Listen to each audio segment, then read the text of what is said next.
Hello guys! Welcome back to my YouTube channel.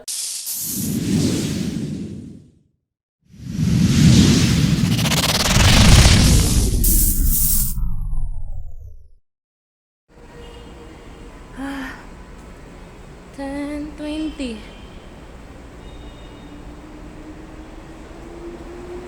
Oh.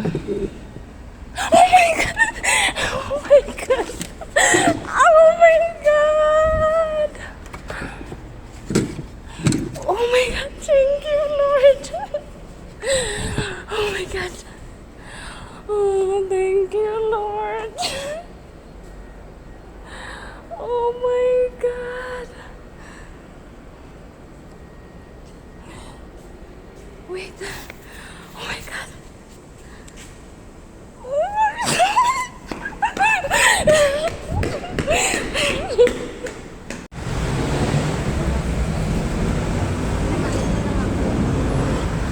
Tayo nang mag-tractor!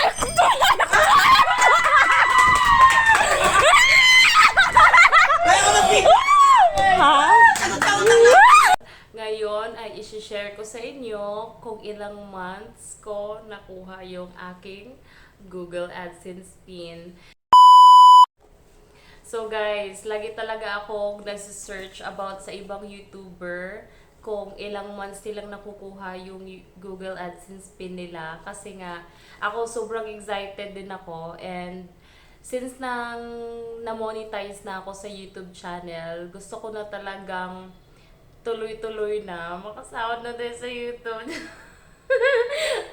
Ganun naman talaga eh. Pero at first talaga guys, is hindi ko talaga inaasahan na magiging YouTuber. Ano tawag ba doon?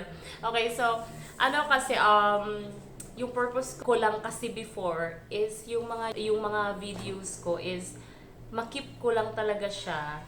And hindi ko naman pwede na isi-stay lang sila doon sa gallery kasi nga magpo-full storage yung phone natin, sis.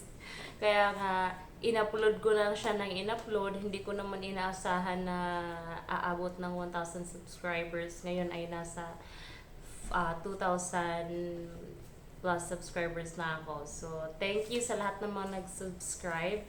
So, ngayon ay i-share ko sa inyo kung ilang months ko nakuha yung aking Google AdSense pin. So first is kapag namomonetize ka, is may marami ka pang fill upan.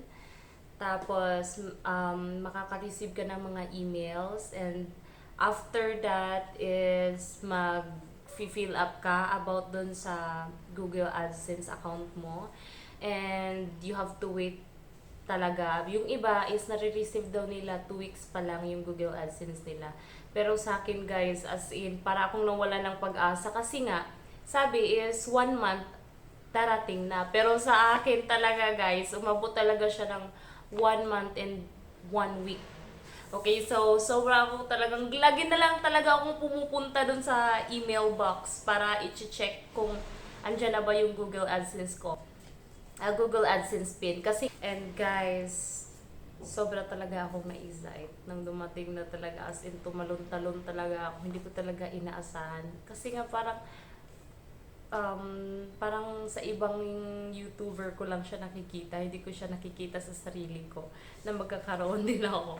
So, ipapakita ko sa inyo ang aking dalawang Google AdSense na na-receive. As in talaga, grabe talaga yung talon ko, guys. Teka lang, ano ba? Okay. Ayan, guys. Sobra talaga akong happy. Kasi nga, na-receive ko na sila and enter ko na din doon yung Google AdSense pin ko para maka-receive na ako ng sahod from YouTube. So, hindi lang ganun kadali. So, after dyan is kailangan mo pang submit ng tax.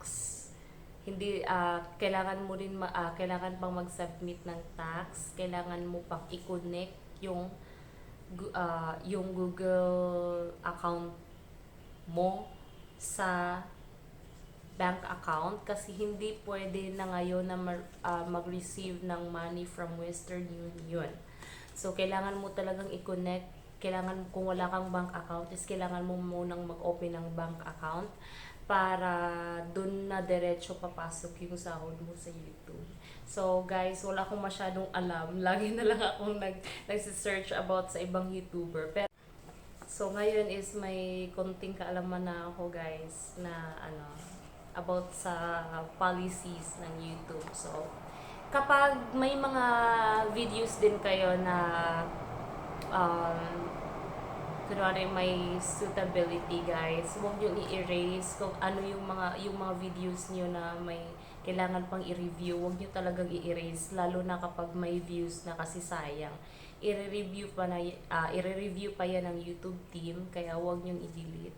Kasi after a few days is mag-i-email ulit sa'yo sa YouTube at sasabihin niya kung suitable ba yung videos na ina-upload mo or hindi. So, yun, guys. Thank you sa lahat, no, nag-watch ng mga videos ko. Kahit pa paano, huwag niyong skip, guys, ha. Super thank you talaga. Super thank you. God bless us all.